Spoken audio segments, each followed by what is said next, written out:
उस क्रम से पूर्व मैं निवेदन करूंगा अपने वॉलंटियर से कि वे यहाँ पर आएँ और आज के इस क्रम में हमारे उपस्थित हमारे गणमान्य अतिथियों का स्वागत करें। डॉक्टर अरुणेश पाराशर जी से कि वे यहाँ पर आएँ और हमारे आज के सभा के अतिथि प्रोफेसर बागड़ी सर का स्वागत करें, अभिनंदन करें और हम सभी इस क्रम में अपनी सहभागिता सुनिश्चित करें। हमारे देव संस्कृति की पहचान यह मंत्र चादर, यह फूल जो कि हमारी संस्कृति में प्रसन्नता को, हर्ष को, उल्लास को हमेशा व्यक्त करते हैं।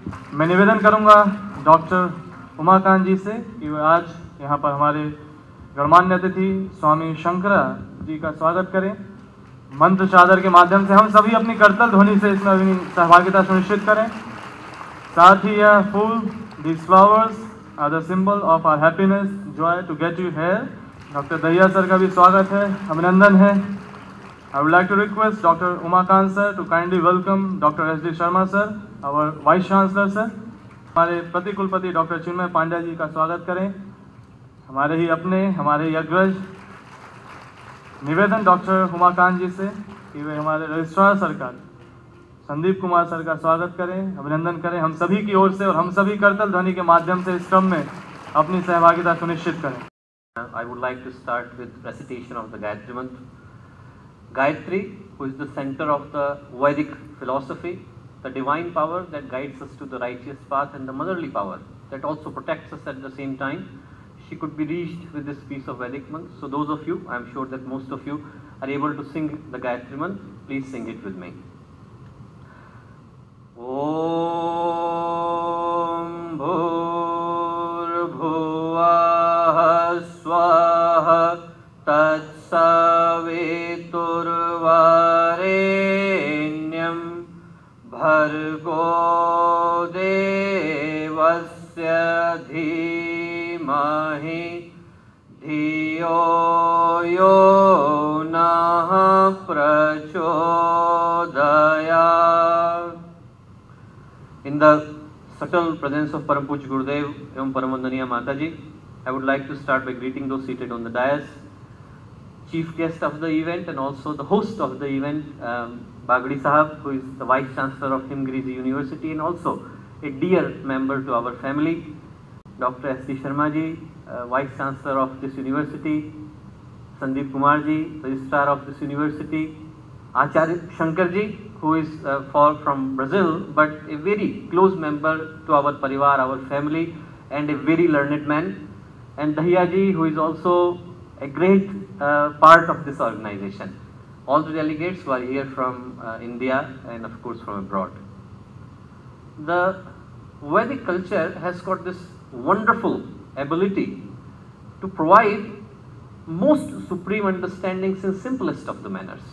It uses paradoxes, it uses metaphors, it uses parables to convey most important messages of the life in most subtle manner, and to connect these three equally important but distant looking terms, food, culture and tourism. I would like to share the same strategy with you, using a story, using a metaphorical way to connect these three themes together. And the story I would share with you is of Swami Vallabhacharya, great saint who lived in Madhya Pradesh about 3 centuries ago. One day a rich man went to him and he said that I have got these 1,000 rupees. 1,000 rupees used to cost a lot those days, and he said I have got these 1,000 rupees and I would like to donate it to the person who would use it for right purpose. And Swami Vallabhacharya said that okay, but have you earned this money with right means or have you earned it with the wrong means? Is it coming through hard work or is it coming through wrong means? And with little hesitation and gentle persuasion, that man said, no, this is not the right money, this is the blood money. I got it from the people who could not afford to pay, and this is the money coming from there. So Swami Vallabhacharya said that okay, the money coming through wrong means goes to the wrong hands, and wrong hands use it for wrong food, and the wrong food creates the wrong culture. That's what he said, food creates the culture.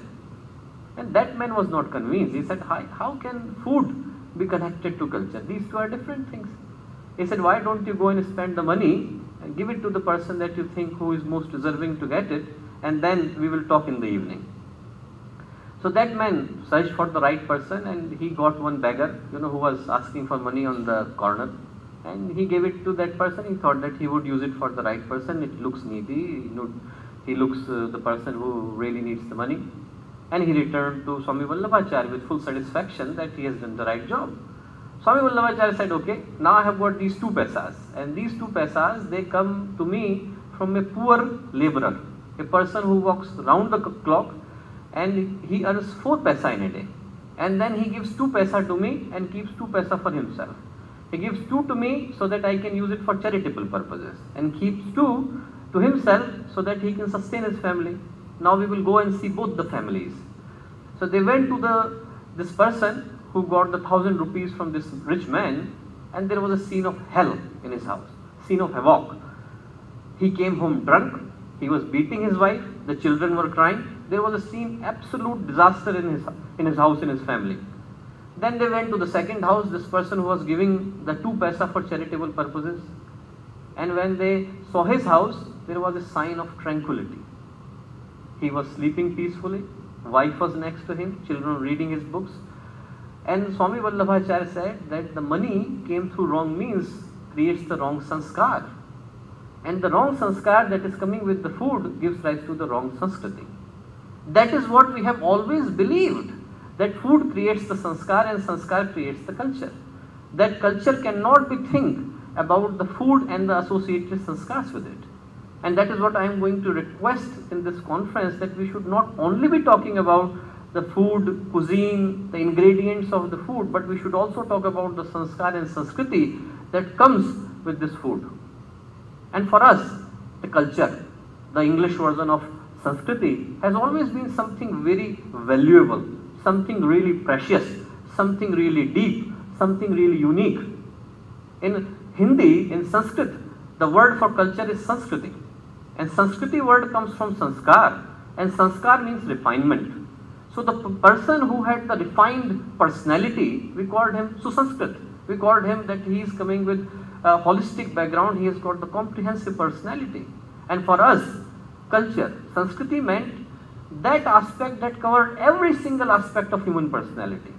From what we think, to what we emote, to what we act, every single aspect of the human personality was part of Sanskriti. It refers to all the right values, it refers to all the right principles, all the right morals. For us, Sanskriti meant that we are going to live for the society. Isha vasimidam sarvam yatkinch jagatyam jagat tena tektena bhunjitah magradha kasya sudhanam. For us, the Sanskriti meant that every single person on this planet is part of the same family. Ayam nijah paroveti gadana laguchetasam udar charita nam tu vasudhaiva kutumbakam. For us, culture cannot belong to a single person. It cannot belong to a single race. It cannot belong to a single geographical location. It is for every single soul of this planet. And I think that needs to be compiled together, that needs to be encompassed together when such a conference is taking place in the premises of Deva Sanskriti Vishwavidyalaya, which really means divine culture. A Vishwavidyalaya that is dedicated to the divine culture. And I think if these objectives are met, where we have talked about the culture, where we have talked about the food, where we have talked about the tourism in the holistic aspect, in the whole aspect of the development of a human being, then our purpose, our objective is accomplished. And that is what the vision of Gurudev was when he established this university. That the university should do whatever that other universities are doing, but it should do it with a new flavor. It should do with a newer understanding. It should do with a new perspective. And I seriously hope that this purpose of actually providing this new venture and new pursuit to this cause should be accomplished in this international conference. I'm going to end my talk here. But this time I am going to have an anti-climax rather than ending it with Heisenberg or Paul Watson. This time I am going to use something else. A poem that I have written yesterday, someone actually asked me day before yesterday, and he was asking it in satirical sense. थोड़ा हंसते हुए उसने मुझसे बोला कि जो गुरुदेव का स्वप्न था हम बदलेंगे युग बदलेगा, उस पर आपको कितना विश्वास है। उस पर एक छोटी सी कविता मैंने लिखी और सामान्यतया जो मेरी कविताएं हैं वो मेरे ही डायरी के पन्नों में दफन हो जाती हैं, पर आदरणीय मम्मी का आदेश था कि इसको आप लोगों को सुनाऊं, तो मैं इसको यहाँ पर कोट करके एंड करना चाहूँगा। वक्त की इन करवटों में छुपा नया इतिहास है। जो परिवर्तन हमारे चारों ओर हो रहे हैं, वक्त की इन करवटों में छुपा नया इतिहास है। राम को फिर से किसी ने क्यों दिया वनवास है। आज की परिस्थितियों के बारे में है। व्यक्ति कुंठित हो गया है, टूटते परिवार हैं। व्यक्ति कुंठित हो गया है, टूटते परिवार हैं। मनुष्यता क्यों मनुष्य से ही अंत को तैयार है। ऐसा लग रहा है कि क्या इंसान ही इंसानियत को खत्म कर डालेगा। व्यक्ति कुंठित हो गया है, टूटते परिवार हैं। मनुष्यता क्यों मनुष्य से ही अंत को तैयार है। आस्थाएं मिट रही हैं, प्रश्न ये विकराल है। आस्थाएं मिट रही हैं, प्रश्न ये विकराल है। बात परिवर्तन की जैसे बन गई परिहास है। राम को फिर से किसी ने क्यों दिया वनवास है। स्वार्थ ही सब कुछ बना है, स्वार्थ ही सब कुछ बना है। स्वार्थ ही संबंध है, संबंधों का एक ही दायरा रह गया है। स्वार्थ ही सब कुछ बना है, स्वार्थ ही संबंध है। इस कुटिलता से मनुष्य ने क्यों किया अनुबंध है। क्या यही है अंत अपना। हर इंसान यही सोच रहा है कि क्या ऐसे ही इंसानियत खत्म हो जाएगी। क्या यही है अंत अपना, पूछती हर श्वास है। पर अंधेरा है यहाँ यदि तो यही प्रकाश है। ऐसा नहीं कि यहाँ पे सिर्फ अंधकार ही अंधकार है, निगेटिव ही निगेटिव है। पर अंधेरा है यहाँ यदि तो यही प्रकाश है। राम को फिर से किसी ने क्यों दिया वनवास है। इसको जरा ध्यान से सुनिएगा। दूर दिखता है सवेरा, बदलती हर रात है। दूर दिखता है सवेरा, बदलती हर रात है। इन फिजाओं में छिपी वो अनूठी बात है। दूर दिखता है सवेरा, बदलती हर रात है। इन फिजाओं में छिपी वो अनूठी बात है। दृष्टि जिनमें हो, और मैं स्थूल दृष्टि की बात नहीं कर रहा, दृष्टि जिनमें हो वो क्रांति को अनुभव करें। दृष्टि जिनमें हो वो क्रांति को अनुभव करें। शिव के डमरू की ध्वनि से कप गया आकाश है। राम को फिर से किसी ने क्यों दिया वनवास। और अब आप लोगों के लिए जो कल का भविष्य युवा यहाँ पर बैठे हैं, कोई गांधी है यहाँ पर, कोई यहाँ सुभाष है। कोई गांधी है यहाँ पर, कोई यहाँ सुभाष है। इस धरा को इस गगन को बस तुम्ही से आश है। कोई गांधी है यहाँ पर, कोई यहाँ सुभाष है। इस धरा को इस गगन को बस तुम्ही से आश है। मोड़ डालो वक्त का रुख, मोड़ डालो वक्त का रुख, थाम लो तूफान को। मोड़ डालो वक्त का रुख, थाम लो तूफान को। तुम जो बदले तो जमाना भी बदलता साथ है।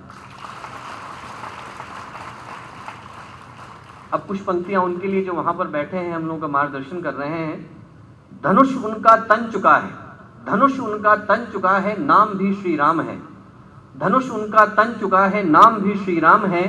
सामने वो ही खड़ा है जो अभी अनजान है, जो ये नहीं जानता कि वो कौन है। सामने वो ही खड़ा है जो अभी अनजान है। बात जिस युग की सदा से उनके लिखने में पढ़ी, बात जिस युग की सदा से उनके लिखने में पढ़ी। द्वार पर वो ही खड़ा है ये अडिग विश्वास है। राम को फिर से किसी ने क्यों दिया वनवास है। अंतिम पैरा है। कृष्ण का शंख बज चुका है, कृष्ण का शंख बज चुका है, आखिरी ये पुकार है।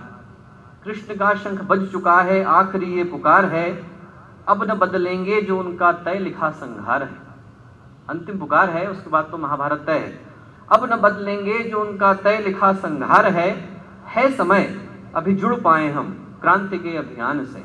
है समय हम जुड़ पाए यदि क्रांति के अभियान से, जब स्वयं भगवान ने इसका लिखा इतिहास है। धन्यवाद।